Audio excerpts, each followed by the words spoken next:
ሰላም ጤና ይስጥልን። የተከበራችሁ የጉራጌ ኒውስ ኔትወርክ ተከታታዮች የሰዓቱን ዜና አሁን ጀመርን። የጉራጌ ኒውስ ኔትወርክ አዲስና ወቅታዊ ዜናዎች በጄኔን በሁሉም አማራጮች በቴሌግራም፣ በፌስቡክ፣ በቲክቶክ እና በዩቲዩብ ለአድማጭ ተከታታዮች ይደርሳሉ። እሱም በእነዚህ አማራጮች ዜናዎቻችን እንዲከታተሉ በአክብሮት እየጠየቅን ወደ ዛሬው ዜናዎች እናልፋለን። አብራችን ሁኑ። ቀዳሚውን በኢትዮ ቴሌኮም ሰራተኞች ስርቆት ምክንያት በርካታ ቀበሌዎች ከቴሌኮም ኔትወርክ ውጪ መሆናቸው ተነገረ። በጉራጌ ዞን በተለያዩ ወረዳዎች በተቋሙ ሰራተኞች ስርቆት ምክንያት በርካታ ቀበሌዎች ከኢትዮ ቴሌኮም ኔትወርክ ውጪ መሆናቸው ተነግሯል። በዞኑ ኖር ወረዳ ቆላ ቀበሌዎች በተለይም ጃቱ፣ አጋሪና ጎንቸ ቤቴ ቀበሌዎች ከኢትዮ ቴሌኮም ኔትወርክ ውጪ ከሆኑ መሰንበቱ ተገልጿል። ቀደም ሲል የኔትወርክ ችግር ያልነበረ መሆኑና በዚህ ወቅት ግን የኢትዮ ቴሌኮም ሰራተኞች በሆኑ ግለሰቦች ጃቱ መና ጫፍ ቀበሌ የሚገኘውን ትልቅ የኢትዮ ቴሌኮም ኔትወርክ ዝርፊያ በተደጋጋሚ ህጋዊ የቴሌኮሙ መታወቂያ በያዙ ሰራተኞች በመዘረፉ ምክንያት የኖር ወረዳ በርካታ ቀበሌዎች ከኔትወርክ ውጪ ሆኗል። ሌላው በዞኑ በጌታ ወረዳ በስኩት ከተማና አካባቢው ቀበሌያት ተመሳሳይ ችግር መከሰቱ ምንጮች ጠቁሟል።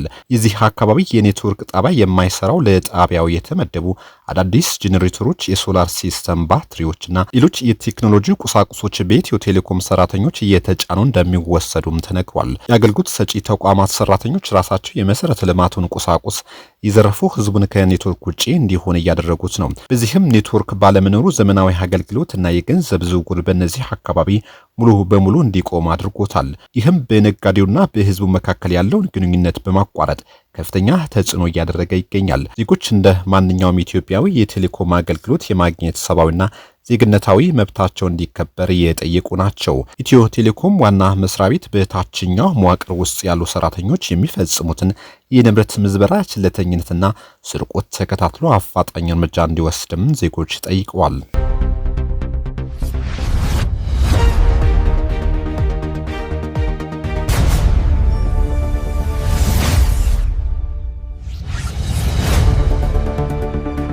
በታጣቂዎች በተፈጸመ ጥቃት 4 ዜጎች መቁሰላቸው ተነገረ።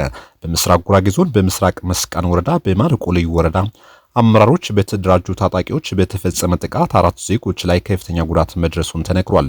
ግንቦት 27 ቀን 2018 ዓ.ም በምስራቅ ጉራጌ ዞን በምስራቅ መስቃን ወረዳ በንሴኖ ኡስሜ ቀበሌ ነው ድንገተኛ ጥቃት የተፈጸመው ተብሏል። ታጣቂዎቹ ጥቃቱን የፈጸሙት በምርጫ 2 ኮንቶማዎች ለምን የማረቆ ተወካይ አልመረጣችሁም በሚል የበቀል እርምጃ መሆኑን ምንጮች ለጄኔን አስረድቷል። በምርጫው የማረቆ እጩ አልመረጣችሁም፣ ስለዚህ እናንተ ከመስቃን አብራችኋል በሚል ቀን ሲዝቱና ሲያስፈራሩ ውለው ነው ማታ ጥቃቱን ያደረሱት ብለዋል ምንጮች። ጥቃቱ የአመራሮች እጅ አለበት የተባለ ሲሆን ከጥቃቱ በኋላ ምንም አያመጡም በሚል ዜጎች ጉዳት ደርሶባቸው ከብቶቻቸው ሳይቀር በጠዋት እንዲዘረፍ ተደርጓል።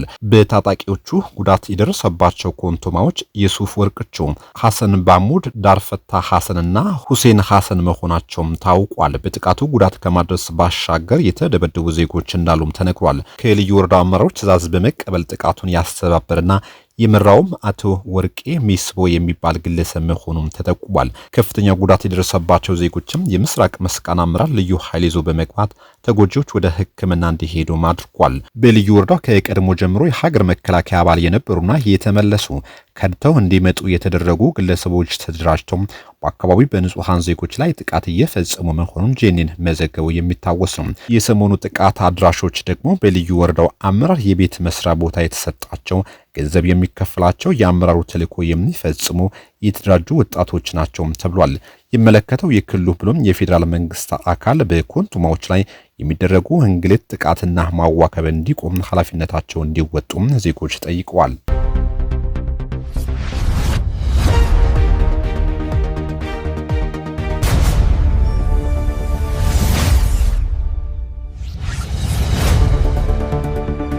በችሎት ውስጥ በተከፈተ ተኩስ ውሳኔ በማንበብ ላይ የነበሩ ዳኛና ተከራካሪ ተገደሉ።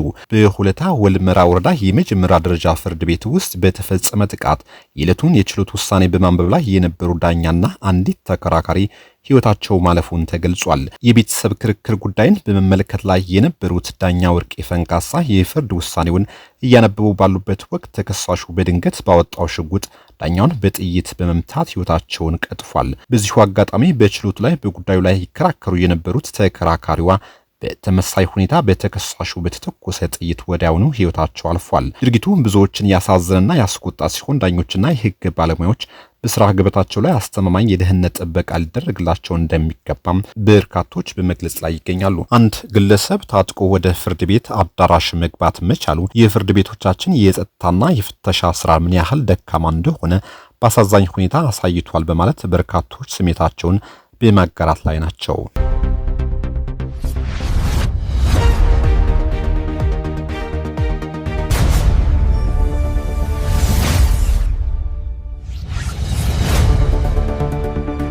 በቀድሞ እግር ኳስ ተጫዋቹ አለልኝ ግድያ ተጠርጥሮ 16 እና 15 ዓመት ተፈርዶባቸው የነበሩ ተጠርጣሪዎች በነጻ መሰናበታቸው ቁጣን አስነሳ። የኢትዮጵያ ብሔራዊ ቡድንና የባህር ዳር ከነማ እግር ኳስ ቡድን ተጫዋች በነበረው አለልኝ አዘነ ግድያ የጋሞ ዞን ከፍተኛ ፍርድ ቤት በ16 እና 15 ዓመት ጽኑ እስራት ፈርዶባቸው የነበሩት ሚስቱንና የእህቱ ባል የደቡብ ኢትዮጵያ ክልል ጠቅላይ ፍርድ ቤት ሰበር ሰሚ ችሎት በነጻ እንዳሰናበታቸው ተነግሯል። አስቀድሞውኑ መዘገቡ ከአርባ ምንጭ ወደ ሶዶ ሲዞር ይህን በተለያዩ መንገዶች ስንቃወም ቆይተናል ያሉት የአለልኝ ቤተሰቦች በተደጋጋሚ ቀጠሮች ስንመላለስ ብንቆይም ገዳዮች ነጻ ይውጡ ብሎ ፍርድ ቤቱ የሰጠው ውሳኔ ከፍተኛ ድንጋጤና መረበሽ ፈጥሮብናል ብለዋል። የደቡብ ኢትዮጵያ ክልል ጠቅላይ ፍርድ ቤት አርባ ምንጭም ምድብ ችሎት እያለ ግልጽ ባልሆነ ሁኔታ ወደ ወላይታ ሶዶ ምድብ ችሎት እንዲዞር መደረጉ አስቀድሞውኑ በሂደቱ ላይ ጥርጣሬ እንዲኖረን አድርጎን ነበር ሲሉም ገልጸዋል። ውሳኔውን ተከትሎ ሁላችንም ማልቀስ መጮህ ስንጀምር ፖሊስ አዛውንት የሟች አለልኝን እናት ሳይቀር በመሳሪያ ሰደፍ ሲደበድብ ነበር ያሉ የቤተሰብ አባል አሁን ብዙም ማውራት አንችልም፣ እናቱ በተለይ ራሷን ስታለች፣ አባቱ መናገር አይችልም ሲሉ ስለ ሁኔታው ተናግረዋል። የቀድሞ ፍርድ አነሰ ብለን የተጫጫኸን ባልንበት ገዳዮች በነጻ ይለቀቁ መባሉ ከፍተኛ ሐዘን ፈጥሮብናል ሲሉም የሟች ቤተሰቦች ቅሬታቸውን በማንሳት ላይ ይገኛሉ ተብሏል።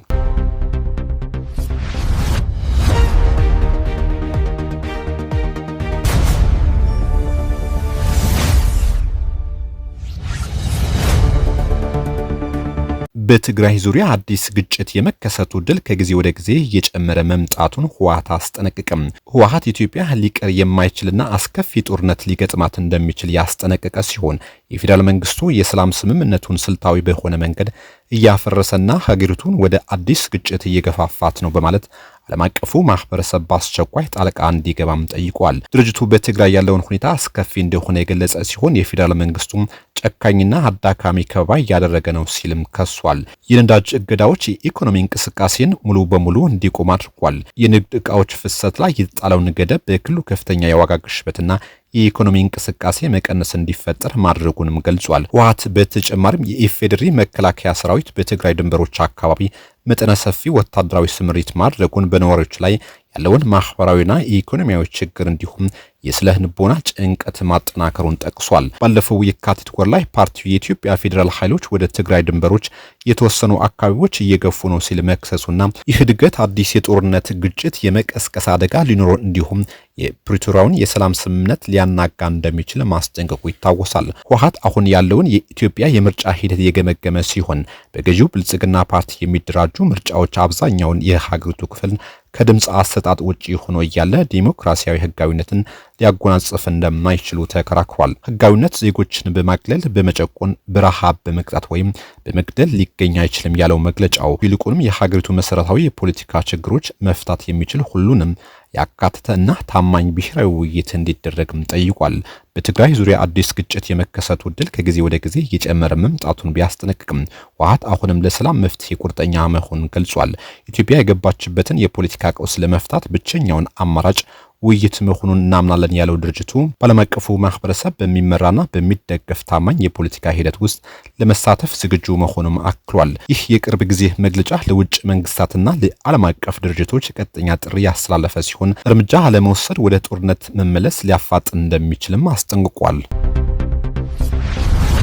የተከበራችሁ ውድ የጉራጌ ኒውስ ኔትወርክ ተከታታዮች ለሰዓቱ የነበሩ ዜናዎች እነዚህ ይመስሉ ነበር። ቆይታችሁ ከጄኔን ጋር ስለሆነ እናመሰግናለን። ከጊዜ